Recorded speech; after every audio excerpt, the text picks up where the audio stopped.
All right, everybody, welcome to our Saturday special. You know, we get asked a lot of questions.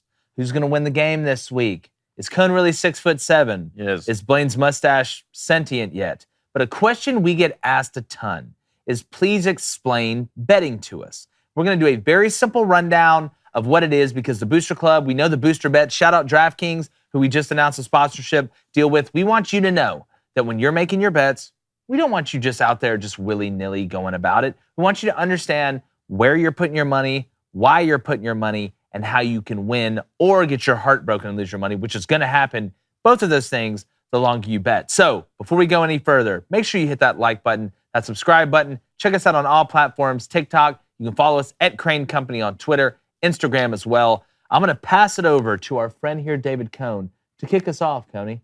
As someone who was told that math was my weak point in high school, How dare they? being a part of this, I feel like I made it. Do you remember the time Until I they mess up, of used course. to make fun of us for playing with those little toy cars in school? Yeah. And now I'm like, Who's the dummy now? here you go. That's exactly right. When they started putting letters in math, that's when I was like, You have English, you have math, keep them separate. That's exactly all right. It's It's like we don't need them to break this down, all right? So let's start with betting odds. Obviously, betting odds reflect the implied chance of an outcome in monetary terms. American odds, fractional odds, and decimal odds, but we're in America. So why don't we start we're going to with America American SA. odds? Let's say Blaine and Jake are playing a little one-on-one basketball. I'm the favorite. We set that line at minus 120 Thank you. and plus 100, let's say. That's a fair line. I think you got a good I think shot that at line beating it. low-key kind of sucks. What does that mean, though, if Blaine beats Jake at minus 120? You're going to have a minus on one side and a plus on one side, right? Yes, so the minus is always the favorite. Yes. The plus is always the underdog. Correct. Obviously, by following Pythagorean theorem and common sense, that if you bet on the favorite, you are going to have to bet more money to win less money, if that makes sense. Correct. So if you bet $100 on something minus 120,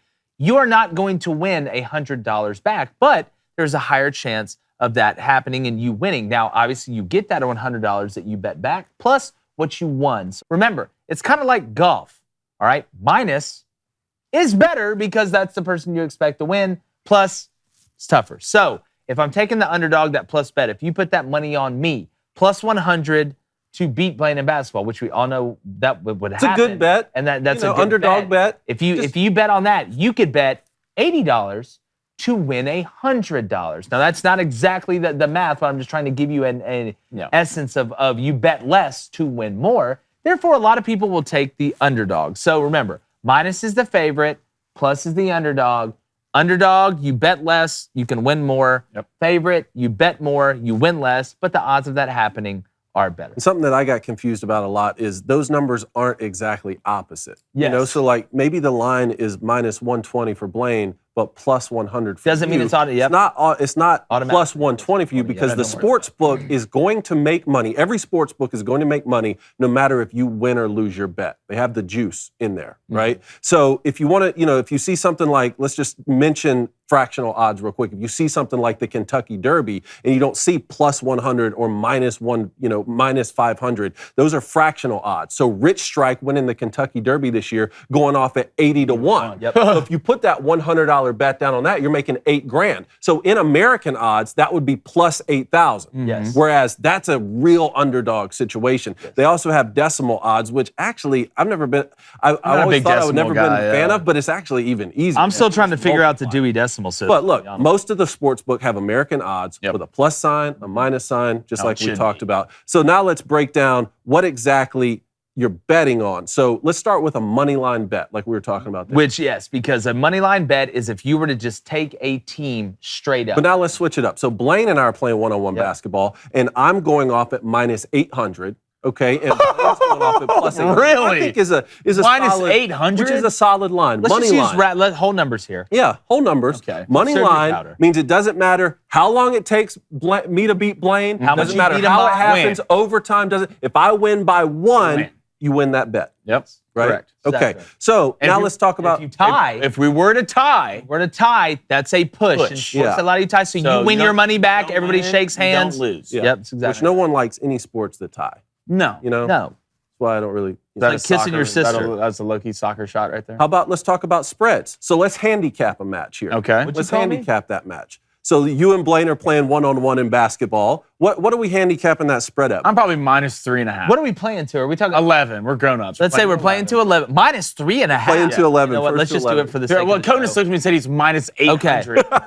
Let's say about 3.5. Okay, let's say Blaine is minus 3.5 in the basketball game between me Those and would probably be one-on-one. Now, yours will be the opposite. My- You are plus 3.5. Because that's not the odds. That No, is the that's spread. not the odds. Spread. That's what a handicapper is saying. I think that you are 3.5 points better than him, Yes. so I'm going to handicap that. Alabama football playing Georgia Southern is not going to be a money line bet, right? You're going to have to take that in with the point spread. We can go week 1, Georgia versus Oregon. Georgia's a minus 17-point favorite. Is that what it is? Yeah, it's minus 17 points. And now I'm really not feeling great about my prediction, but it's minus 17 points is the spread. So you're thinking Georgia's going to win this game by at least 17 points. So if you flip it to the other side, Oregon to cover plus 17 points. If you take the spread to cover, that means the team has to lose by less than 17 points. Okay, yeah. So the best way I think to go about this is, let's use the minus 3.5 example, playing to 11. If you decide, because remember, minus is the favorite in the odds and the spread, plus is the underdog in the odds and the spread. So if Blaine is minus 3.5 points favorited over me, and you bet on Blaine minus 3.5 against me, it's not just if Blaine wins. Blaine can win and you can still lose your bet. Blaine has to win by 4 points or more. Because again, what we call that half, if you see 3.5 and 2.5, that's called the hook. It's impossible in basketball to score a half point. Therefore, there will be no ties or pushes on that. So if it's minus 3.5 and Blaine wins by 4 points, he wins that bet, you win that bet, it covers the spread. If I win or I lose by 3 or less points, because if he's minus 3.5, I'm plus 3.5, and you bet on me and I win or lose by 3 points or less, you win your bet. Okay, so it's pretty simple when you look at it. We didn't want to dive too far down deep into the spread. You talk about against the spread and with the spread and all that. We're not going there yet. But just remember, that minus number, that is the favorite. Okay, so and it's about value, because you in that situation, money line, right? Like if I think Jake's going to win this, even though he's the underdog, you should just take someone money line, because you're going to win more money for the unit that you plays. We'll talk about units in a bit. But if you think, look, I don't know, Jake might lose this, but I think he'll keep it close, then you want to take him with a few points. You won't win as much money, but you're still going to win the bet. That's exactly right. And spreads and handicaps aren't just for high scoring sports, even though it's more popular there.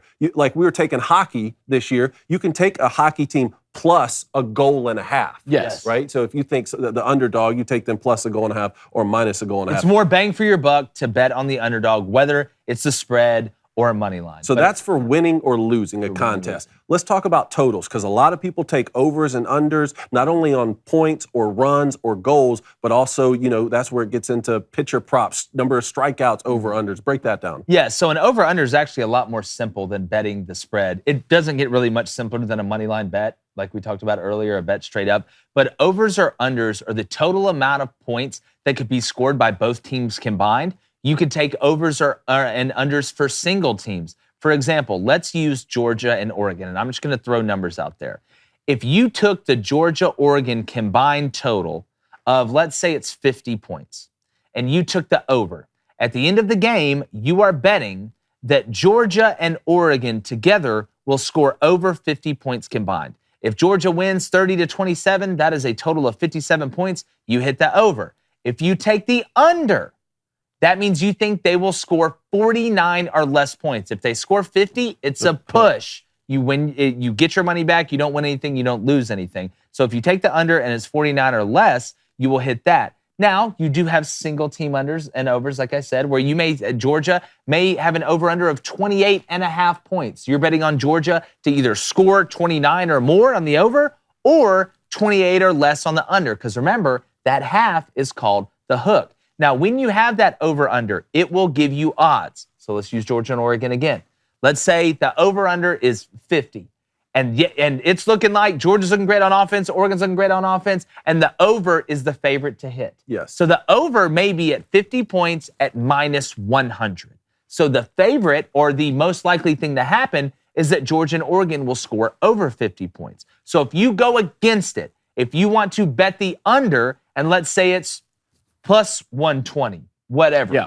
You are saying that I think they will score less than 50 points and you'll get more bang for your buck. But that's also, according to the handicappers, or Vegas, however you want to call it, is the least likely thing to happen. But remember, humans are humans, and sometimes just because you see a plus, don't run away from it. There's some really good underdog bets out there. Yeah, and you can do this with player props as well. I think Tom Brady is going to throw over 2.5 touchdowns today, right? I think that Justin Verlander is going to strike out more than 11.5 batters today. So you can take the over-under. That's where player props come in. How about parlays and same-game parlays? Because you bet these a lot, and they're really popular. Yeah, so a parlay... Parlay? That's the one. Parlay.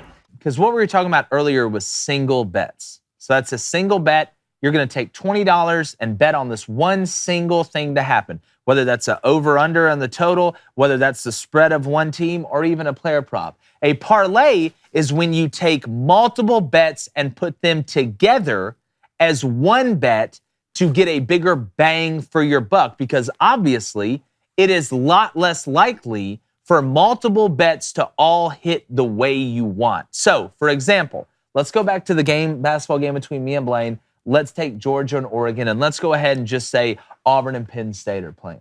If you bet all three of those, and you can parlay 2 games. A parlay can be 2 games. It's anything more than a single bet. But I like 3-team parlays. And you can do it from different sports. You can take Georgia versus Oregon in football, the Braves over the Mets in baseball, and the Predators to win in hockey, and combine all those in one. So instead of taking $20 on a minus $100 single bet and winning $10, if you put 3 of those together, you could bet $20 to win $100, depending on which bets you take. You can take underdogs and mix them with favorites. You can go all favorites. You can go all underdogs. But a parlay is just combining all those single bets or anything more than one single bet into a collective. But remember, you can hit 2 out of 3 and you don't win your money.